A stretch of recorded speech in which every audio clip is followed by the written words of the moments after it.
What's going on, everybody? Another day, another game guide. So, yesterday, Omega finally released Zarus's ability trailer. So, we're going to do a quick watch. I'm not going to say anything on the first watch through. We're just going to take all the information in, and then I'm just going to kind of give my thoughts on all the abilities and kind of like maybe build ideas and interactions that we'll have for the character. I believe they did mention that he's going to be out on the 8th. The 8th. So I believe that's next Tuesday. Next Tuesday, we're going to have Zarus. With that out of the way, let's get into the video. It's time for Zarus to give the gods something to worry about. Zarus brings ferocity and fearlessness to the battlefield with his relentless pursuit of ascending to godhood. Zarus excels in close quarters combat, effortlessly closing the distance with his opponents before demonstrating his mighty prowess. Being the renowned champion gladiator of Nier, Zarus' passive Gladiator shows off such a feat. Upon entering combat, Zarus gains a stack of Gladiator when he deals damage with a basic attack or abilities to enemy heroes. Each stack grants increased physical power. After exiting combat, stacks will fall off over time, restoring some of his maximum health per stack consumed. You can't be a champion without defense. Zarus' primary ability is Barricade. Zarus brings unwavering resolve as he unfolds his legendary shield, reducing incoming damage. Upon recasting or after the duration, Zarus swings the shield, dealing physical damage while also stunning any target's hit. With Zarus' alternate ability, Spear of Nier, he brings the power along with his defense. Zarus winds up and channels to throw his spear. He then launches his spear, dealing physical damage to all targets hit. Releasing it early will instead cause Zarus to thrust his spear forward, dealing the same damage, but refunding half the cooldown. With his secondary ability, called Evade, Zarus is able to dash in the current movement direction while gaining movement speed and attack speed. Zarus' unrelenting thirst for blood in and out of the arena is a sight to behold. With Zarus' ultimate, Colosseum, Zarus targets an enemy hero and leaps on top of them while summoning a Colosseum for all to witness his power. Zarus' passive, Gladiator, is doubled within the Colosseum. If Zarus kills an enemy target, he gains permanent physical power to boost his strength. Zarus excels in offlane, bringing the fight to anybody who dares to get near. Zarus is a mobile yet durable fighter. Remember, stacking conditional effects is in his core loop. You can maximize his damage by using items such as Mutilator. Mutilator's passive effects stack and double when Zarus hits a target with an ability, thus dealing additional damage. With the added sustain, keeping him alive in battle longer, playing off of his passive that grants bonus physical power. Keep in mind to stay in the fight as long as you can to optimize his bonuses. Zarus is voiced by yours truly, Nabori. Get ready to unleash the fury and might of the battlefield with the epic Warlord Zarus skin and his custom visual effects setting you apart from your foes. Available in the store on the 8th of August. Now look at that. Oh, it went to Joe's video. No. Go back. It's time for Zarus to give the gods something to worry about. That autoplay was Zarus really fast. Just gonna take the autoplay off. All right, and we're just gonna make that so it doesn't look like the hottest of garbage. There we go. Okay, cool. So there's a lot to unfold there. So Zarus looks, I absolutely love his design. I think he looks super dope. And just by seeing his initial kit and his abilities, I'm probably gonna main him. I can already tell this is like the type of character that I love playing. Highly mobile, can be super tanky, and a decent amount of utility. That's like my favorite type of characters to play in MOBAs. I can already tell that I'm going to love him. So let's take a look at his passive here. It was called Gladiator. So Gladiator is a stacking passive.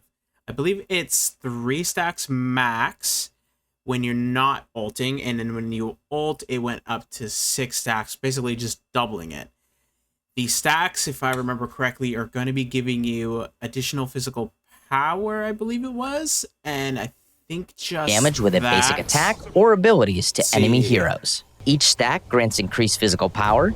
After exiting combat, Yeah, I was right. So the stacks are giving you additional physical power, so your physical power scaling can be pretty deadly on him. And on top of it, after I guess, but basically once you stop fighting and the duration on the stacks ends, however many stacks you have, you actually consume them and you heal. So it can also be really good for sustainability in lane. Now I'm wondering if the gladiator only procs on enemy heroes or if it's just in general. If it's just in general, he's gonna have pretty decent sustain in lane, which might be a little scary. A little scary. His first ability is called Barricade. So pretty simple ability. Basically, he extends the shield that he has on his arm, and I think it only halves damage, or does it just entirely stop? Let's see here. Zarus brings is Barricade. Zarus brings unwavering resolve as he unfolds his legendary shield, reducing incoming damage. Yeah, so it is reduction. So you're not entirely mitigating the damage with the ability, you're just reducing it, so you're not taking as much. There's two parts to that ability, which is kind of neat. So the first bit of it is that it's reducing damage, incoming damage for the next couple of seconds. And at the end of the duration, or by reactivating the ability, a shield slam goes out. And if you hit an enemy character, it's going to stun them. So he's got some CC in his kit, which is very, very nice. His second ability, which is the... No, was it Spear Near? Did I go past one? I thought it was his dash. Oh yeah, I guess they went over the alternate click first. So it is the Spear of Near next. So Spear of Near also has two different variations or two different uses of it, which is pretty cool. I like when they add characters where their abilities do multiple things. There's just one thing. It makes it just really nice because you can, depending on whatever situation you're in, you can kind of decide what variation of the ability you're going to use. So for the alt click, if you initially just cast the ability, if I just go back or a little bit forward here, there's the dash. There it is.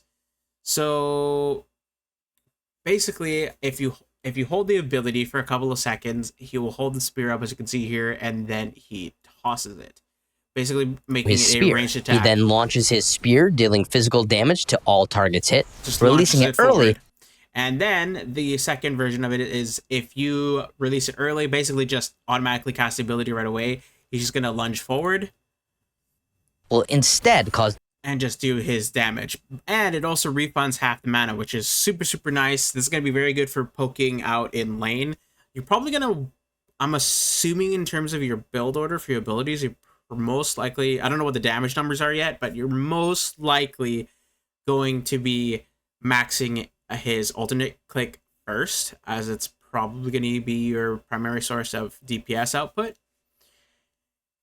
His second ability here is... ability called Evade. Zarus is able to dash. Yeah, this is just a simple dash, which is... this is the only ability that doesn't do multiple things. So basically you just dash forward and you get a little bit of movement speed for the next couple of seconds, which is really nice. It's going to allow you to keep up with whoever you're chasing. And also flee. I mean, a little added movement speed is going to be kind of nice. I can already think that if you probably go like Perforator on him, it would be really easy for him to get away if you just turn around and hit someone with the spear, applying the slow on them, and then dashing away, getting your movement speed buff, and just skedaddling away. I can't wait to try builds with him. And then finally, his ultimate, which was called... Let me just find it here. Here we are. Colosseum. So Colosseum, it looks like it's a targeted ability. Basically, he jumps up into the air at his target and then slams down right behind them and does damage. And then he just erects a giant wall. Kind of like old Decker from Paragon, where she used to put the giant wall up. While he's in that Colosseum, the giant ring he puts up, his stacks are doubled. I believe this also applies to any items that are stacking. Don't hold me to that. I'm pretty sure it does. It might just be for his passive. Basically, his passive is doubled, so he's going to get additional physical power while he's attacking in there. And I mean, also he's going to get probably a good chunk of healing as soon as he leaves combat, because he's going to have double the stacks on his passive. On top of it, since you put that wall up, if you time it correctly on a character that has no blink and has already used their escape, they're trapped, basically forced to fight you or just immediate death for them. He is looking super mobile. I like the CC. I like the control. I really like how he looks. Now, in terms of builds for him, I think a lot of people are probably going to go with high damage builds, but I'm thinking like a tanky sustain build with cooldown would be nuts on him. Like if you just grabbed Ashbringer and you just went near boots and you just went full tank sustain, I think it'd be a little gross. So I'm kind of really looking forward to trying out some of those builds like that. Like I think for like an example build, I'll probably go with Near's boots. I'd grab I wouldn't grab Ashbringer first. I think maybe I'd grab Mutilator just because the passive for Mutilator works well with his passive. So I'll probably go Mutilator, Tainted Guard, into Ashbringer. My fourth item, maybe Mail of Renewal, just for the added healing would be kind of nice with Gladiator, and then probably finish off with Tainted Bastion just for actually, maybe not Tainted Bastion. I mean, maybe if there was lots of healing in my match, it wouldn't be a bad pick, but I think actually Curse for the extra movement speed would be kind of goated. But yeah, there we have it, guys. There is Zarus. Just gonna change scenes here. There is Zarus, who's gonna be releasing, I believe that is next Tuesday, the 8th. Yeah, that is next Tuesday. So next Tuesday, we will have Zarus. He'll be in Predecessor. I'm gonna assume patch notes for the next patch are either gonna be out later. Well, I guess that would be actually, while I'm recording this, would be yesterday or today when this video releases, because that's kind of how they've done it with all their previous characters. It would be kind of nice to see what other changes they've made. And I guess the final thing I'll do just before we actually go here, now that I'm thinking about it, is we finally get, well, I guess not finally, but I guess most of the characters have actually gotten it. But this skin, the Warlord skin, I am in love with it. I love the look. I love that it's got its own added effects to it that kind of like help you stand out. I love that sort of thing with skins. I'm hoping it's not priced too high. I hope they keep it in a decent range. They've been pretty good with the pricing so far, so I'm not too worried on that front. But I absolutely love how this looks. And actually, lastly, before we go, I believe Fury and might of the battlefield with actually it's a little back, but I believe Nabori's actually our boy Nabori's actually Zarus' voicing voice. Zarus. By yours truly, Yeah, Nabori. Get I ready. love his voice too. I think it's super fitting. I love the skin. I love his base look, and I'm gonna look forward to playing in streaming with him next Tuesday. So I hope to catch you all there. Have a good day, and that was another game guide. Bye.